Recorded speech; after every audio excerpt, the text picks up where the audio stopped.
সুপ্রিয় শিক্ষার্থীরা, মহান সৃষ্টিকর্তার অশেষ কৃপায় তোমরা বেশ ভালো আছো। আজকে আমি তোমাদের উচ্চতর গণিত প্রথম পত্রের দ্বিতীয় অধ্যায় ভেক্টরের উপরে দ্বিতীয় ক্লাস নেব। এখন আমরা জানবো ভেক্টরের যোগ সম্বন্ধে। ভেক্টরের যোগ নিয়ে একটি চিত্র আঁকাইছি। এই চিত্রটা বুঝতে পারলে আমরা ভেক্টরের যোগ সম্বন্ধে জানতে পারবো। তাহলে মনে করলাম এ ভেক্টর ও বি ভেক্টর দুটি ভেক্টর। তাহলে এই বি ভেক্টরের আদিবিন্দু এবং এ ভেক্টরের প্রান্ত বিন্দুতে স্থাপন করলে, তাহলে বি ভেক্টর হচ্ছিল এটা, এ বি ভেক্টরের আদি বিন্দু আর এ ভেক্টরের প্রান্ত বিন্দু একই জায়গায় স্থাপন করলে, তাহলে এ ভেক্টরের আদি বিন্দুর সাথে বি ভেক্টরের প্রান্ত বিন্দুর সংযোজক সরল রেখা অংশই হলো এ ভেক্টর এবং বি ভেক্টরের যোগ, যাকে A plus B, A vector plus B vector দ্বারা প্রকাশ করা হয়। এটাকে বলা হচ্ছিল ভেক্টরের যোগ। এখন আমরা জানবো যে ভেক্টরের বিয়োগ। ভেক্টরের মনে করি এ ভেক্টর এবং বি ভেক্টর দুইটি ভেক্টর। তাহলে বি ভেক্টরের আদি বিন্দুর সাথে এ ভেক্টরের আদি বিন্দু স্থাপন করলে বি ভেক্টরের প্রান্ত বিন্দুর সাথে এ ভেক্টরের প্রান্ত বিন্দুর সংযোজক সরল রেখাংশই হলো এ ভেক্টর এবং বি ভেক্টরের বিয়োগ, এবং একে প্রকাশ করা যায় B A vector equal to A vector minus B vector. অর্থাৎ আমরা যদি ভেক্টরের বিয়োগ প্রকাশ করি তাহলে এই চিত্র অনুযায়ী আমাদের যেটা আসবে B vector equal to A vector minus B vector. এটাকে বলা হচ্ছিল ভেক্টরের বিয়োগ, আর আমরা এর আগে জানলাম ভেক্টরের যোগ। এখন আমি তোমাদেরকে সাথে আলোচনা করব ভেক্টরের স্কেলার গুণিতক নিয়ে। এর আগে আমরা জানলাম ভেক্টরের যোগ বিয়োগ, এখন আমরা জানবো ভেক্টরের স্কেলার গুণিতক সম্বন্ধে, অর্থাৎ ভেক্টরের স্কেলার গুণিতকটা কি। তাহলে আমরা এই সম্বন্ধে একটু জেনে নিই। কোন ভেক্টর এ, উপরে ভেক্টর ছিল, তাহলে কোন ভেক্টর এ কে একটি স্কেলার এম দ্বারা গুণ করলে গুণফল এম এ ভেক্টরও একটি ভেক্টর হয়। অর্থাৎ এ একটি ভেক্টর এবং এম একটি কি স্কেলার। তাহলে এ একটি ভেক্টর আর এম একটি স্কেলার। তাহলে এ ভেক্টরকে এই এম ভেক্টর দ্বারা গুণ করলে এম এ যে ভেক্টরটা হবে সেটাও একটা কি হবে, ভেক্টর হবে। তাহলে এম এ ভেক্টরের বৈশিষ্ট্যাবলীটা কি ধরনের হবে। তাহলে আমরা একটি ভেক্টর ছিল এ আর একটি স্কেলার হচ্ছিল এম। তাহলে এ ভেক্টরকে এম দ্বারা গুণ করলে গুণফল এম এ ভেক্টরও কি হবে, একটি ভেক্টর হবে। এখন এই এম এ ভেক্টরের বৈশিষ্ট্যাবলী কি তা আমরা এখন জানবো। তাহলে এক নম্বর বৈশিষ্ট্য ছিল এম এ ভেক্টরের মান equal to M A vector modulus equal to modulus M modulus A vector. অর্থাৎ এইটা এই ম্যাথমেটিক্যাল টার্ম দ্বারা আমরা বুঝতে পারছি, অর্থাৎ ভেক্টরটির দৈর্ঘ্য হবে এ ভেক্টরের মানের এম গুণ। তাহলে এটা দ্বারা কি বোঝা যাবে, এটা দ্বারা বোঝা যাবে যে এটা দৈর্ঘ্য হবে, অর্থাৎ এম এ যে ভেক্টর, এই ভেক্টরের মান বোঝালে কি সেই ভেক্টরটাকে মডুলাস চিহ্ন দিতে হয়, দিয়ে এম মডুলাস এ ভেক্টর। অর্থাৎ ভেক্টরটির মান হবে, কোন ভেক্টরটির, যে এম এ ভেক্টরটির মান হবে এ ভেক্টরের মানের এম গুণ। অর্থাৎ এ ভেক্টরের যে মান হবে তার সাথে এম মডুলাস যে মান হবে তার এম গুণ হবে। দুই নম্বর বৈশিষ্ট্য হলো এম এ ভেক্টরের দিক এবং এ ভেক্টরের দিক। তাহলে এটি একটি ভেক্টর, এ ভেক্টরের সাথে এম গুণ করা হয়েছে, সেটা একটা ভেক্টর রাশি হয়েছে। তাহলে এম এ ভেক্টর এর দিক এবং এ ভেক্টরের দিক একই হবে, অর্থাৎ একই দিকে হবে। এম এ ভেক্টরের দিক এবং এ ভেক্টরের দিক একই হবে যদি এম ধনাত্মক হয়, যদি এম কি হয়, ধনাত্মক হয়। আবার এম এ ভেক্টরের দিক আর এ ভেক্টরের দিকের বিপরীত হবে। তাহলে এম এ ভেক্টর এবং এ ভেক্টরের দিক বিপরীতমুখী হবে যদি এম এর মানটা কি, ঋণাত্মক হয়। তিন নম্বর কন্ডিশন, যদি এম ইকুয়াল টু 0 হয় তবে M A vector equal to 0 vector হবে, অর্থাৎ যেটাকে বলছে শূন্য ভেক্টর। তাহলে এম এর মান শূন্য হলে এই শূন্য দ্বারা এ ভেক্টরকে গুণ করলে কি শূন্য ভেক্টর পাওয়া যাবে। তাহলে যদি এম ইকুয়াল টু 0 হয় তবে M A vector equal to কি হবে, শূন্য ভেক্টর হবে। আরেকটা বিষয়, 4 নাম্বার যে বৈশিষ্ট্য সেটা হচ্ছে এম এ ভেক্টর। তাহলে এম এ ভেক্টর এবং এ ভেক্টরের ধারক রেখা একই অথবা সমান্তরাল হবে। তাহলে এই ভেক্টরের স্কেলার গুণিতক থেকে আমরা যা জানলাম সেটা হচ্ছে একটি ভেক্টর যদি এ হয় এবং সে ভেক্টরকে যদি এম দ্বারা গুণ করা হয় তাহলে এম এ ভেক্টরটি একটি ভেক্টর হবে এবং সে ভেক্টরের 4টি বৈশিষ্ট্য থাকবে। সেই 4টি বৈশিষ্ট্য আমরা 1 2 3 4 এই 4টা বৈশিষ্ট্য আমরা জানলাম। এখন আমরা জানবো ভেক্টর যোগের ত্রিভুজ সূত্রটা কি। তাহলে এর আগে আমরা ভেক্টর যোগ জানলাম, ভেক্টরের বিয়োগ জানলাম, ভেক্টরের স্কেলার গুণিতক জানলাম। এখন আমরা জানবো ভেক্টর যোগের ত্রিভুজ সূত্র। তাহলে ভেক্টর যোগের ত্রিভুজ সূত্রটা কি? আমরা এখানে একটি চিত্র রেখেছি। ও এ ভেক্টর অর্থাৎ ও থেকে এ বিন্দুতে গেছে, এ বিন্দু থেকে বি বিন্দুতে গেছে এবং ও বিন্দু থেকে বি বিন্দুতে গেছে। তাহলে ও এ বি একটা আমরা ত্রিভুজ এঁকেছি। তাহলে মনে করি ও এ ভেক্টর, তাহলে ও এ ভেক্টর সমান এ ভেক্টর এবং এ বি ভেক্টর সমান বি ভেক্টর, দুইটি অসমান্তরাল ভেক্টর। তাহলে মানে এই ভেক্টরটা এবং এই ভেক্টরটা দুটো কি অসমান্তরাল, সমান্তরাল ভেক্টর না। অর্থাৎ এরকম এই ও এ ভেক্টর সাথে যদি এরকম ভাবে যেত তাহলে সেটা কি হতো? সমান্তরাল হতো। তাহলে এই ও এ ভেক্টর এবং এ বি ভেক্টর, এই দুটি ভেক্টর হলো অসমান্তরাল ভেক্টর। এখন এই ভেক্টরের এর প্রান্ত বিন্দু, তাহলে এ ভেক্টর হলো এটা, তাহলে এ ভেক্টরের প্রান্ত বিন্দু হলো কি? এ বিন্দু। তাহলে এ ভেক্টরের প্রান্ত বিন্দুর সাথে বি ভেক্টরের আদি বিন্দু, তাহলে বি ভেক্টর মানে কি? এ বি ভেক্টর। তাহলে এই বি ভেক্টরকে বি ভেক্টর দ্বারা প্রকাশ চিহ্নিত করা হয়েছে। তাহলে এ ভেক্টরের প্রান্ত বিন্দুর সাথে বি ভেক্টরের আদি বিন্দু একই বিন্দু। তাহলে এ ভেক্টরের প্রান্ত বিন্দু এবং বি ভেক্টরের আদি বিন্দু একই বিন্দু। এখন এ ভেক্টরের, তাহলে কি বলছে? এখন এ ভেক্টর বলতে কি? ও এ ভেক্টর মানে এ ভেক্টর। তাহলে এ ভেক্টরের আদি বিন্দু ও এবং বি ভেক্টরের প্রান্ত বিন্দু বি। তাহলে এ ভেক্টরের আদি বিন্দু ও এবং বি ভেক্টরের প্রান্ত বিন্দু বি সংযোগ করলে, অর্থাৎ এই বিন্দু থেকে এই বিন্দু যদি সংযোগ করি তাহলে ও বি ভেক্টর, তাহলে ও বি ভেক্টর সমান আমরা কি পাবো? A vector plus B vector, অর্থাৎ এই O A vector plus A B vector. তাহলে ও এ ভেক্টর মানে এ ভেক্টর আর এ বি ভেক্টর মানে কি? B vector. এটা পাওয়া যায়। তাহলে আমাদের ও এ বি একটি ত্রিভুজ উৎপন্ন করে। তাহলে ও এ বি একটি ত্রিভুজ উৎপন্ন করে। অতএব ত্রিভুজ ও এ বি এ O A vector plus A B vector equal to O B vector, এই সূত্রকে ভেক্টর যোগের ত্রিভুজ সূত্র বলা হয়। এই সূত্রটাকে বলা হবে হলো কি?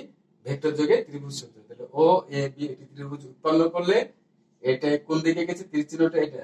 তাহলে আদি বিন্দু ও থেকে প্রান্ত বিন্দু ওর দিকে গেছে, আবার এর দিকে গেছে, আবার এ থেকে কোথায় গেছে? বি দিকে, কারণ তীর চিহ্ন দিকে আছে। তাহলে এই এ বি ভেক্টরের বা বি ভেক্টরের আদি বিন্দু হচ্ছে এ এবং প্রান্ত বিন্দু বি। তাহলে ও থেকে এতে গেছে, এ থেকে বি তে গেছে, তাহলে সে সম্পূর্ণটা কোন দিকে গেছে? ও থেকে বি তে গেছে। তাহলে এই O A vector plus A B vector equal to O B vector. তাহলে O A vector plus A B vector equal to O B vector. তাহলে এই সূত্রটাকে বলা হয় ভেক্টর যোগের ত্রিভুজ সূত্র। এখন আমরা জানবো ভেক্টর যোগের সামান্তরিক সূত্র সম্বন্ধে।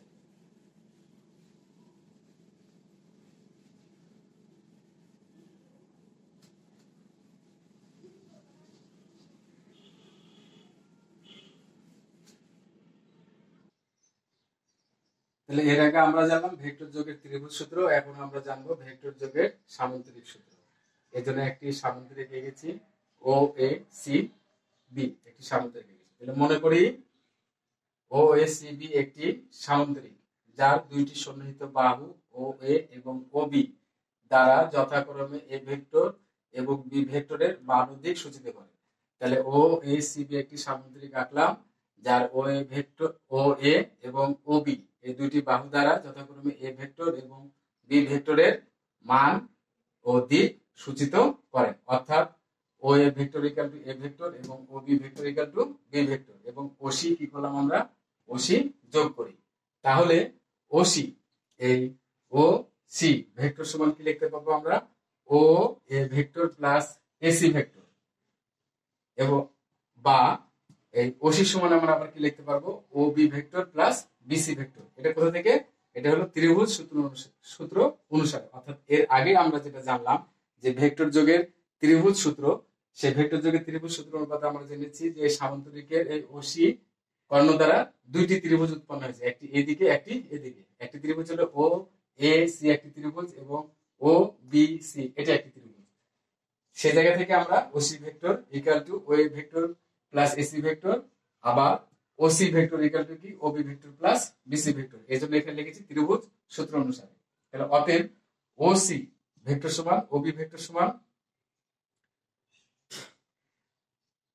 ও এ ভেক্টর সমান এ ভেক্টর এবং ও বি ভেক্টর ভেক্টর সমান কি বি ভেক্টর।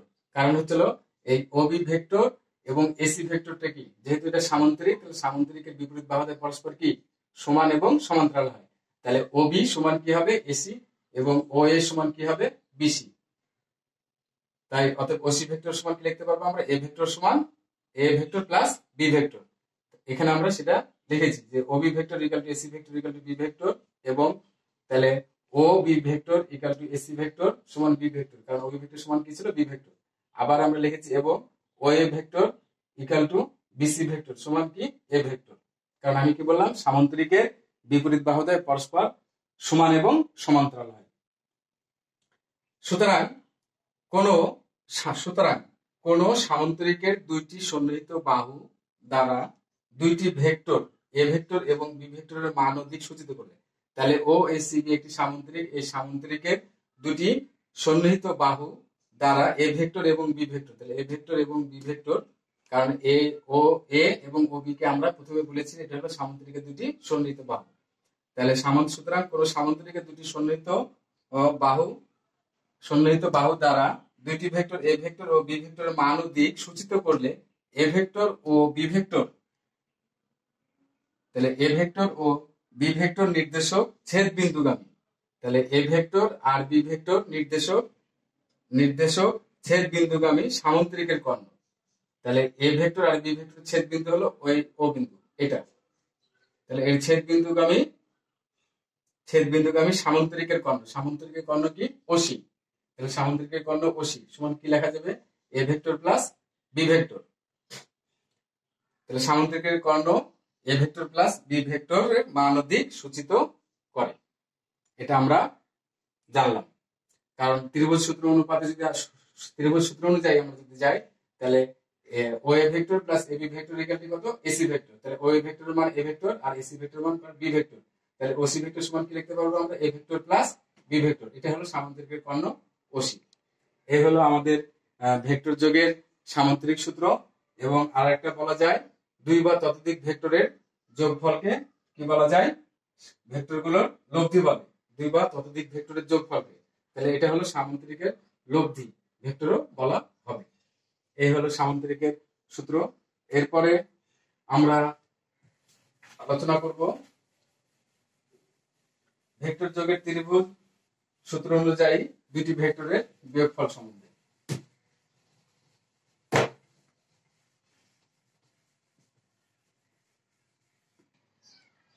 এর আগে আমরা যে আলোচনা করলাম ভেক্টর যোগের সামান্তরিক সূত্র, এখন আমরা জানবো ভেক্টর যোগের ত্রিভুজ সূত্রের দ্বারা দুইটি ভেক্টরের বিয়োগফল। অর্থাৎ ভেক্টর যোগের যে ত্রিভুজ সূত্র আমরা আগে জেনেছি, সেই ভেক্টর যোগের ত্রিভুজ সূত্রের সাহায্যে দুইটি ভেক্টরের বিয়োগফল কিভাবে প্রকাশ করা যায়। তাহলে আমরা এই জন্য এখানে একটা ও এ বি একটি ত্রিভুজের চিত্র এঁকেছি। তাহলে মনে করি ও এ ভেক্টর সমান এ ভেক্টর, তাহলে ও এ ভেক্টর সমান এ ভেক্টর এবং ও বি ভেক্টর সমান বি ভেক্টর, এই দুইটি অসমান্তরাল ভেক্টর। তাহলে ও এ ভেক্টর এবং ও বি ভেক্টর দুইটি অসমান্তরাল ভেক্টর, এবং এই দুইটি এ ভেক্টর এবং বি ভেক্টরের আদি বিন্দু হচ্ছে ও, এবং এ ভেক্টর এবং বি ভেক্টরের প্রান্ত বিন্দু যথাক্রমে এ ও বি, এটা আমরা এখানে লিখলাম। তাহলে ভেক্টর যোগের ত্রিভুজ সূত্রের সাহায্যে এখন আমরা পাই, তাহলে ও বি ভেক্টর, তাহলে ও বি ভেক্টর, তাহলে এটা তীর চিহ্নটা এদিকে আছে, তাহলে এদিক থেকে এটা ও বিন্দু থেকে বি বিন্দু দেখেছে, এবং তীর চিহ্নটা বি থেকে এর দিকে আছে, তাহলে বি বিন্দু থেকে এ বিন্দু দেখেছে। তাহলে ভেক্টর যোগের ত্রিভুজ ও এ বি এই ত্রিভুজ সূত্রে ত্রিভুজ থেকে ভেক্টর যোগের ত্রিভুজ সূত্র অনুযায়ী আমরা পাই O B vector plus B A vector equal to O A vector. এখন উভয় দিকে আমরা এই O B vector plus B A vector plus B O vector, উভয় দিকে আমরা বি ও ভেক্টর কি করলাম যোগ করলাম, তাহলে এপারে বি ও ভেক্টর যোগ করলাম ইকুয়াল টু দিয়ে O A vector plus B O vector, উভয় পাশে বি ও ভেক্টর যোগ করে পাই। এখন O B vector plus B A vector equal to B O vector জায়গায় রেখেছি মাইনাস ও বি ভেক্টর, তাহলে বি বি ও ছিল, অর্থাৎ বি বিন্দু থেকে এ বিন্দু দিকে যাচ্ছিল, এটাই যখন এ বিন্দু ও বিন্দু থেকে বি বিন্দু দিকে যাবে তখন তার আগে কি আসবে একটা মাইনাস চলে আসবে বিপরীত ভেক্টরের সংজ্ঞা অনুযায়ী। আবার ও এ ভেক্টর আর বি ও ভেক্টরকে ও বি ভেক্টর, যেহেতু B O vector equal to minus O B vector, এখন এই ও বি ভেক্টর কেটে গেল, তাহলে B A vector equal to কত হবে O A vector minus O B vector, অতএব B A vector equal to A vector minus B vector. এই নিয়মটাকেই বলা হচ্ছিল ভেক্টর যোগের ত্রিভুজ সূত্রের দ্বারা দুইটি ভেক্টরের বিয়োগফল প্রকাশ। অর্থাৎ ভেক্টর যোগের ত্রিভুজ সূত্র, এখানে আমরা লিখেছি ভেক্টর যোগের ত্রিভুজ সূত্রের সাহায্যে। তাহলে উপরে আমাদের যে হেডলাইন ছিল ভেক্টর যোগের ত্রিভুজ সূত্রের দ্বারা দুইটি ভেক্টরের বিয়োগফল, সেই সাহায্যে আমরা দুইটি ভেক্টরকে, যে ভেক্টর যোগের ত্রিভুজ সূত্রের সাহায্যে দুইটি ভেক্টরকে কিভাবে বিয়োগফল আকারে প্রকাশ করা যায় তার নিয়ম এবং সমাধানটা আমি করে দেখালাম। এটা হলো আমাদের ভেক্টর যোগের ত্রিভুজ সূত্রের দ্বারা দুইটি ভেক্টরের বিয়োগফল রূপে প্রকাশ এইভাবে করতে হয়। এখন আমরা পরবর্তী আলোচনায় যাব।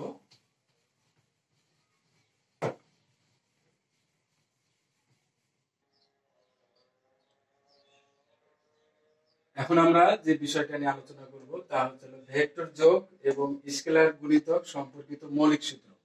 অর্থাৎ ভেক্টরের যোগ এবং স্কেলার গুণিতক, অর্থাৎ ভেক্টরের সাথে কোনো স্কেলারকে যদি গুণ করা হয় সেই সম্পর্কিত যে সূত্রগুলো আছে সেই সম্পর্কে এখন আমরা জানবো। তাহলে প্রথমে আমরা জানবো যে A vector plus B vector equal to B vector plus A vector. এই সূত্রটাকে বা এই নিয়মটাকে বলা হয় ভেক্টর যোগের বিনিময় সূত্র। অর্থাৎ A vector plus B vector equal to B vector plus A vector যখন লিখেছি তখন এই জায়গায় এই ডান সাইডে এসে কি হয়েছে, আমার এই বি ভেক্টরটা এ ভেক্টরের জায়গায় এসেছে আর এ ভেক্টরটা বি ভেক্টরের জায়গায় এসেছে। এই নিয়মটাকে বলা হয় ভেক্টর যোগের বিনিময় সূত্র। দুই নম্বরটা হচ্ছে A vector plus first bracket B vector plus C vector equal to কি লেখা যাবে, যে A vector plus B vector first bracket plus C vector, এটাকে বলা হয় ভেক্টর যোগের সহযোজক সূত্র। তারপরে আমাদের 3 নম্বর যে সূত্রটা আছে সেটা হলো এ vector plus zero vector equal two zero vector plus A vector equal to A vector. তাহলে এই সূত্রটাকে বলা হয় ভেক্টর যোগের অভেদক সূত্র। 4 নম্বর এখন আমরা জানবো এ vector plus first bracket minus A vector equal two first bracket minus A vector plus A vector. অর্থাৎ এটা কি হচ্ছে, মাইনাস এ ভেক্টরটাকে আগে এবং এ ভেক্টরটাকে পরে নেওয়া আসা হয়েছে, এটা ইকুয়াল টু কি লেখা যাবে, জিরো। তো এটাকে বলা হয় ভেক্টর যোগের বিপরীত সূত্র। 5 নাম্বার যেটা আছে এম এ ভেক্টর, তাহলে এম হলো একটি স্কেলার এবং এ হলো একটি ভেক্টর, তাহলে M A vector equal to A vector M. এই সূত্রটাকে, এই নিয়মে লেখার নিয়ম, এই সূত্রটাকে বলা হচ্ছিল স্কেলার গুণনের বিনিময় সূত্র। স্কেলার গুণনের বিনিময় সূত্র, যদি আমাদের এরকম কোনো আমরা টার্ম দেখতে পাই তাহলে সেটা আমরা বুঝবো যে স্কেলার ভেক্টরের স্কেলার গুণনের বিনিময় সূত্রটা এটা ব্যবহার করা হয়েছে। তারপরে 6 নম্বরে এসে যখন আমরা দেখবো M first bracket M A vector equal to M N first bracket A vector, তাহলে এই নিয়মটাকে বলা হচ্ছিল স্কেলার গুণনের সহযোজন সূত্র। 7 নম্বরে এসে যেটা বলা হচ্ছে M plus N first bracket A vector equal to এই এম এর সাথে এ ভেক্টর গুণ করলে M A vector plus N এর সাথে এ ভেক্টর গুণ করলে এন এ ভেক্টর, এটাকে বলা হচ্ছিল বন্টন সূত্র। 8 নম্বরে এসে আমরা আবার এম একটি স্কেলার, তার সাথে দুইটি ভেক্টর যোগফল আকারে আছে, তাহলে M first bracket A vector plus B vector equal to M A vector plus M B vector, এটাকে বলা হচ্ছিল ভেক্টর যোগের বন্টন সূত্র। তাহলে এই ভেক্টরের যোগ এবং স্কেলার গুণিতক সম্পর্কিত মৌলিক সূত্র আমরা এই 8টা জানলাম। এই 8টা সূত্রকে তোমরা ভালো মতো দেখবে এবং আমি এ পর্যন্ত যে লেকচারগুলো দিলাম সেই লেকচারগুলো বইয়ের সাথে দেখবে এবং চর্চা করবে। আরেকটি বিষয় বলে রাখি এর মাঝে, তা হচ্ছে যে যখন বইয়ে বা প্রিন্ট আকারে কম্পিউটারে লেখা হয় তখন অনেক সময় দেখা যাচ্ছে যে ভেক্টর চিহ্ন এরকম বা এই লেখে এই যে উপরে চিহ্ন এটা না দিয়ে সে লেখার ক্ষেত্রে কম্পিউটারে এটা বোল্ড আকারে থাকবে, তখন সেটা বুঝতে হবে যে এটাকে ভেক্টর প্রকাশ করছে।